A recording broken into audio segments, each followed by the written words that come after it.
Assalamualaikum warahmatullahi wabarakatuh. Nama saya Manan Lubis, kami dari kelompok Data Mining. Sekarang kami lagi menjelaskan untuk tugas proyek minggu kelima dari MK Data Mining.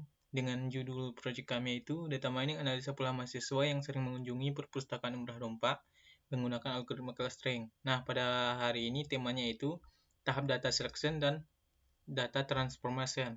Selanjutnya akan dijelaskan oleh kawan saya, Dedi Noprianto. Kepada Dedi Noprianto, saya persilahkan. Oke, di sini saya akan menjelaskan terkait materi tentang data selection.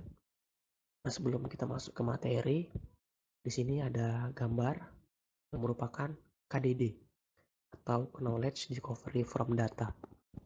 Nah, pada gambar ini kita hanya spesifik pada proses selection aja. Di mana menurut data mining, Knowledge Discovery from Data atau KDD ini merupakan metode atau langkah-langkah yang harus kita ikuti untuk mencapai knowledge atau hasil yang kita inginkan. Jadi selection ini mengubah data menjadi suatu target data. Bisa dilihat data yang dimaksud di sini itu bisa bersumber dari apapun. Misalnya dari database, data warehouse ataupun internet dan sebagainya. Dan juga dalam bentuk apapun, bisa berupa teks, numeric, image, voice dan sebagainya. Nah, proses selection ini artinya dalam hal ini memilih data yang untuk kita gunakan dalam proses mining. Yang kita pilih itu adalah atribut yang relevan terhadap apa yang ingin kita lakukan, berkaitan dengan knowledge yang ingin kita capai. Misalnya, untuk memprediksi mahasiswa yang lulus tepat waktu dan yang tidak tepat waktu. Jadi yang kita cari ini yaitu seperti sekumpulan data yang relevan. Misalnya antara lain itu seperti IP semester, IPK, prestasi, gaji orang tua, pekerjaan orang tua, ketepatan waktu dalam mengambil mata kuliah, seperti atribut yang jadi bentukan ya, atau yang seperti yang diacu dalam yang atribut yang kita pakai, seperti contohnya itu derivat, dan juga ada keaktifan berorganisasi dan lain sebagainya. Selanjutnya itu penentuan seleksi ini dapat dilakukan oleh expert atau menggunakan metode tertentu, misalnya forward selection, atribut correlation, information gain, ANOVA atau analisis variance dan sebagainya. Atau mungkin bisa kita sebut semua ini di dalam feature selection ya. Mungkin bisa terjelas pada proses pre-selection. Nah, mengapa harus dilakukan pada proses ini? Karena dimensi data yang besar itu, dan untuk kita menghindari kalkulasi dalam perhitungan untuk atribut yang tidak relevan, di mana dapat mempengaruhi hasil yang ingin kita capai nantinya. Nah, untuk skala pengukuran pada proses selection ini, itu ada beberapa ya. Yang pertama itu ada interval. Nah, pada skala interval ini, atau bisa disebut dengan skala selang, angka-angka yang disajikan itu menunjukkan tingkatan dan angka yang berurutan memiliki interval jarak yang sama. Ciri utama skala interval ini, itu tidak mempunyai titik dasar seperti 0, di mutlak sehingga operasi perbandingan tidak dapat dilakukan. Contohnya misalnya skala interval pada pengukuran suhu dengan standar derajat Celcius ini, misalnya suhunya itu 40 derajat dan 20 derajat, dan memiliki selisih yang sama dengan suhu 80 derajat dan 60 derajat, yaitu 20. Akan tetapi, suhu 40 derajat ini tidak berarti kali lebih besar panasnya itu dari 20 derajat. Demikian juga bahwa suhu 0 derajat itu tidak berarti bahwa tidak mempunyai panas. Selanjutnya itu ada skala pengukuran rasio. Ini merupakan skala pengukuran tertinggi ya, selain dapat membedakan atau menunjukkan tingkat interval yang sama antara dua nilai berurutan. Skala rasio dapat dibandingkan karena mempunyai nilai dasar 0 mutlak. Contohnya adalah tingkat tinggi badan, harga barang, dan juga produksi yang lain. Nah, skala nominal ini merupakan skala pengukuran paling rendah. Dan itu disajikan dalam skala nominal hanya sebagai penggolongan agar dapat dibedakan saja, yang tidak mengukur besaran. Sebagai contoh, dalam pengkodean jenis kelamin, kode 1 untuk laki-laki dan untuk perempuan itu kode 0. Yang membedakan laki-laki perempuan itu Berarti tidak berarti dari nilai laki-laki lebih tinggi dari perempuan. Jikapun dibalik, kode 1 untuk perempuan dan kode 0 untuk laki-laki, maka maknanya tidak berubah. Dan juga ada skala pengukuran ordinal. Skala ini hampir sama dengan skala nominal, hanya saja selain untuk membedakan skala ordinal yang sudah mempunyai urutan tingkatan, dalam skala ordinal ini angka 1 memiliki nilai lebih tinggi daripada 0. Meskipun demikian, jarak antara 0 dan 1 ini tidak bisa dijelaskan.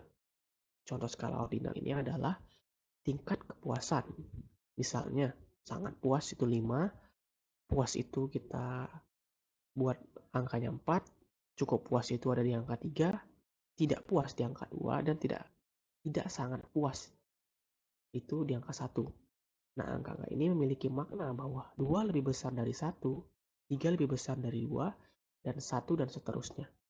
Tetapi jarak atau selisih antara 1, 2, dan 2 dan 3 dan lainnya itu mempunyai makna apapun. Dia tidak memiliki makna. Nah, selanjutnya kita akan masuk ke spesifik tentang data selection. Data selection ini merupakan proses meminimalkan jumlah data yang digunakan untuk proses mining dengan tetap mempresentasikan data aslinya.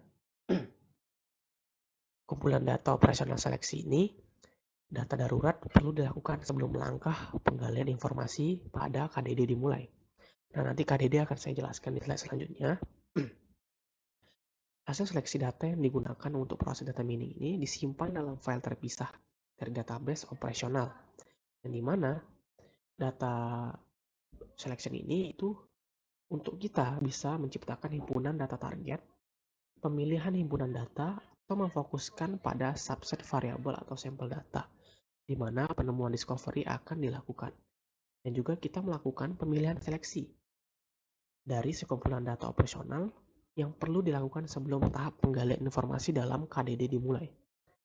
Data hasil seleksi yang akan digunakan ini untuk proses data mining dan disimpan dalam suatu berkas terpisah dari basis data operasional. Nah, untuk pengertian dari KDD ini, jadi KDD tadi merupakan knowledge discovery in database.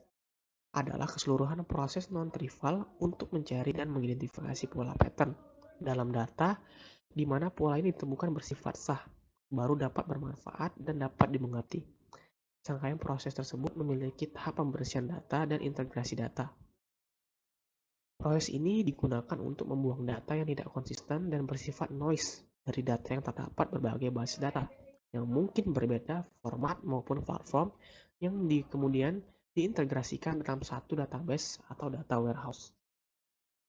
Nah, untuk data selection ini memiliki beberapa metode yang harus kita ikuti, seperti melakukan metode sampling, yaitu adalah seleksi subset representatif dari populasi data yang besar. Dan juga ada denoising untuk melakukan proses menghilangkan noise dari data yang ditransformasikan. Yang terakhir yaitu melakukan metode filter extraction, adalah proses membuka spesifikasi data yang signifikan dalam konteks tertentu. Saya selanjutnya yaitu data transformasi atau transformasi data adalah merupakan skala data ke dalam bentuk lain sehingga data memiliki distribusi yang diharapkan. Setiap data dilakukan operasi matematika yang sama pada data aslinya. Berarti kita merubah sebuah data untuk menjaga perbedaan-perbedaan antar data relatif tetap. Jika data kita memiliki lebih dari satu variabel, maka kita memiliki lebih dari satu variabel, maka kita mentransformasikan semua variabel agar hubungan antar data tidak berubah. Oke, next.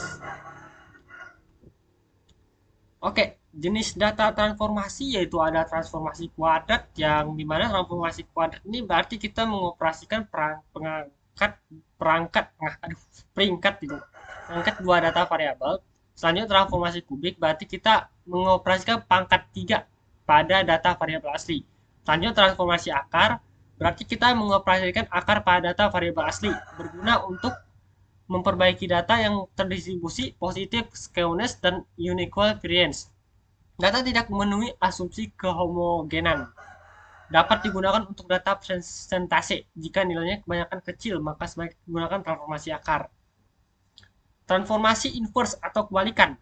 Melakukan operasi balikan, baik balikan pangkat ataupun tidak, seperti satu kali atau satu 1 atau X atau titik 1 X 2 dan lain-lain. Transformasi logaritma selanjutnya adalah transformasi logaritma, berarti kita mengoperasikan data asli ke bentuk logaritma, digunakan untuk data yang terdistribusi positif skewness dan universal variance.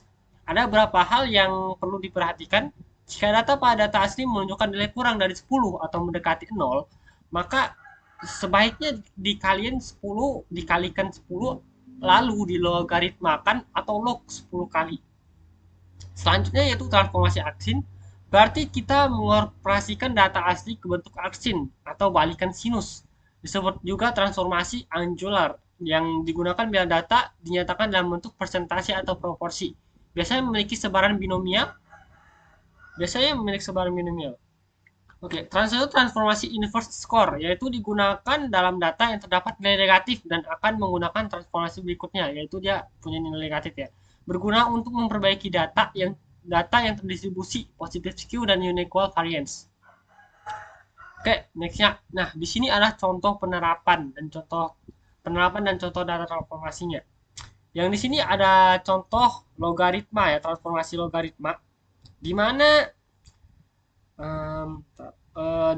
ini di sini terlihat menggunakan data hasil pengamatan dari percobaan pengobatan bakteri Clostridium dengan 5 jenis antibiotik. Hasil percobaan berupa banyaknya bakteri yang mati seperti pada tabel kuning ini, yang di atas ya, yang paling di atas dulu, baru di bawahnya itu hasil analisis ragam data asli adalah sebagai berikut ini, yang di bawah ya, yang putih. Ini data hasil analisis data aslinya.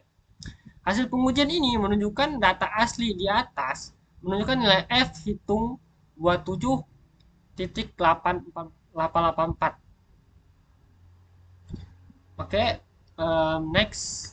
Oke, selanjutnya adalah transformasi akar ya. Di sini transformasi akar ini menggunakan contohnya adalah di mana kita menghitung hasil pengamatan dari percobaan pengobatan bakteri Salmonella dengan 4 jenis antibiotik. Hasil percobaan berupa banyaknya bakteri yang mati seperti pada tabel berikut, yaitu antibiotik A, B, C, D, totalnya itu ada yang 1, 2, 3, 4, yang 1, 16, 2, 25, dan bisa dilihat juga segitu. Dan juga hasil analisis ragam datanya di bawah lagi, ini data asli sebagai berikut. Hasil pengujian terhadap data asli di atas menunjukkan nilai hitung, ini data asli yang putih ya, berarti hasil pengujiannya menunjukkan nilai hitung F hitung sama dengan 19.407. Oke, selanjutnya transformasi aksin.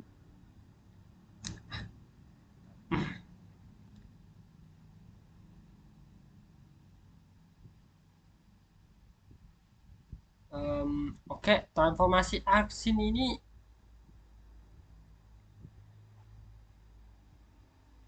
di sini contohnya itu ada contoh penggunaan transformasi akar ya, jakar juga, aksin juga menggunakan data hasil bakteri pengamatan percobaan pengobatan bakteri Shigella dengan 5 jenis antibiotik. Hasil percobaan berupa banyaknya bakteri yang mati seperti pada tabel berikut, tabel kuning. Nih, tabel yang warna-warna kuning itu. Dan selanjutnya hasil analisis ragam data asli adalah di tabel putih. Oke. Hasil pengujiannya itu terhadap data asli di atas, itu ada yang putih ini, di atas menunjukkan F hitung adalah 39.245, 39.245. Oke, untuk rumus-rumus transformasinya itu mungkin saya akan menunjukkan. Oke, udah. Oke, sekian sekian dari saya, dan sekian presentasi dari saya, dan akan teruskan oleh teman saya selanjutnya. Baiklah, di sini saya Manan Lubis akan melanjutkan penjelasan dari kelompok kami. Saya bagian ulasan project. Pertama kita jelaskan mengenai data selection. Nah, di sini ada screenshot ya, screenshot Excel-nya dari data pengunjung, dari file data kami yang kami dapat datanya. Pertama di sini ada kolom nama pengunjung, institusi, tanggal kunjungan. Nah, ini yang kami pilih. Yang kami pilih itu cuma untuk kami batasi, yang kami buat itu cuma dengan nama pengunjung, institusinya, maksudnya jurusannya, dan tanggal kunjungannya hari apa. Kemarin kan sudah jelasin juga pertemuan sebelumnya di praproses. Di praproses itu sebetulnya di filenya ini banyak sebetulnya masih ada non-member, tapi udah kami hapus karena dia masuk ke tugas sebelumnya. Sekarang di tugas ini udah kami perkecil dengan kolom yang kami ambil cuma nama kunjung, institusi, dan tanggal kunjungan. Nah, di sini kan masih ada noise nih. Data selection-nya di sini ada keterangan saya buat untuk yang merah tidak dipakai atau untuk akan kami eliminasi karena di sini yang merah ini ada NIM. Karena NIM itu bersifat privasi, maka datanya akan kami eliminasi. Nah, sekarang ini merupakan screenshot setelah datanya dibersihkan dari noise. Ini yang masih ada noise-nya kan Melisda di tabel di baris ketiga ya di Excel-nya. Sekarang setelah kami bersihkan datanya udah bersih. Di sini screenshot-nya. Proses kami dalam proyek kami itu dalam data selection masih manual. Kami bersihkan noise-nya. Sebelumnya kan data yang enggak dipakai itu saya tandai dengan merah ya. Karena sudah saya tandai maka mudah untuk menyeleksinya. Menyeleksi data yang akan dieliminasi. Nah, selanjutnya untuk data transformasi, kita langsung ke demo saja. Di sini saya menggunakan Jupyter ya. Saya menggunakan Jupyter. Pertama yaitu di sini di baris pertama ini ada import library. Nah, di sini saya menggunakan library Pandas, NumPy, dan Matplotlib. Tapi sekarang belum dipakai untuk NumPy dan Matplotlib-nya. Tapi saya buat kian karena kedepannya kemungkinan akan terpakai. Satu lagi saya lupa Seaborn, tapi nantilah ini jangan dimasukkan dulu. Tapi di sini yang paling dipakai untuk tugas ini yaitu masih library Pandas. Kemungkinan kedepannya library Pandas, NumPy, Matplotlib, dan Seaborn akan terpakai. Nah, di perintah import ini kita import library dulu. Setelah selesai kita import library-nya, baru kita baca filenya. Nah, di sini kan filenya saya buat CSV supaya mudah dibaca. File Excel-nya dalam format CSV dan berada dalam satu folder dengan filenya, file Jupyter-nya. Satu folder project di tugas data mining saya buat. Ini data file Jupyter-nya. Ini data demonya yang saya ambil saya konversi dari data Excel kami. Pertama kan masih Excel tuh. Saya konversi ke format CSV supaya lebih mudah dalam prosesnya. Isi datanya sama aja. Ini file projectnya. Karena dia dalam satu folder, jadi mudah membacanya dengan perintah df. Ini perintahnya. Terus print df untuk menampilkan datanya. Nah, ini isi di dalamnya. Di dalam filenya, di dalam file data yang tadi. Terus ini untuk membacanya, df head ini membaca sebagian data. Nah, kan ada nama pengunjung, institusi, dan tanggal kunjungan sama seperti yang saya screenshot tadi di data selection. Ada kolom nama pengunjung, institusi, dan tanggal kunjungan. Ada barisnya juga, namanya, institusinya, dan tanggalnya, tanggal kunjungannya. Nah, di sini ada df types untuk melihat tipe datanya. Di sini kan tipe datanya masih objek nih. Masih objek. Nah, transformasi data kali ini yaitu saya akan mengubah tipe datanya, tipe data ke string. Tipe data ini ke string dengan perintah sebagai berikut. Karena objek kan nanti untuk kedepannya susah tuh untuk harus diubah dulu ke string. Dan tanggal kunjungan ini harusnya ke date nanti, tapi kedepannya akan kami ubah. Sekarang masih ke string dulu, saya ubah ke string dengan perintah sebagai berikut. Di atas kan masih objek tuh. Sekarang saya ubah datanya ke bentuk string. dengan perintah berikut. Nah, df ini kan di sini belum nampak nih. Df ini kan untuk menampakkan datanya. Nah, untuk melihat apakah sudah berubah ke string atau belum, kita buat perintah ini lagi, dfdtypes. Nah, setelah dfdtypes kan terlihat tuh filenya sudah berubah jadi string, tipe datanya. Tadi kan di atas masih objek nih, sekarang udah berubah jadi string. Untuk tugas kali ini saya rasa masih segitu saja. Maksudnya tahap pengerjaan kami begitulah, tahap pengerjaan kami. Cuma di belakangnya nanti kan masih banyak. Ini untuk video supaya mempersingkat waktu demonya, saya singkat aja. Tahap pengerjaannya seperti inilah gambarannya nanti untuk tugas kami ini. Datanya lumayan banyak, tapi yang saya tampilin, saya demokan di sini kan cuma satu file Excel tuh untuk demo tugasnya ini. Kalau kita demokan datanya semuanya lama, itu durasi waktunya. Nah, di sini merupakan yang saya tunjukkan demo ini gambaran gimana kami transformasi datanya.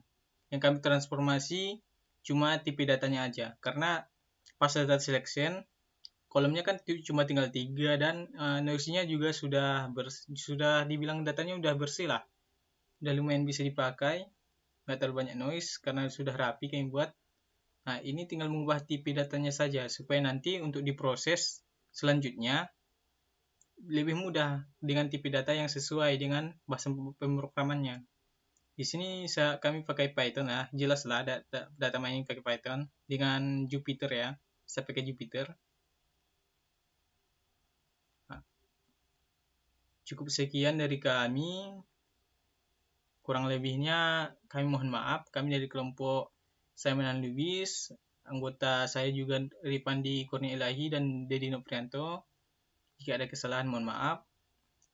Selamat malam.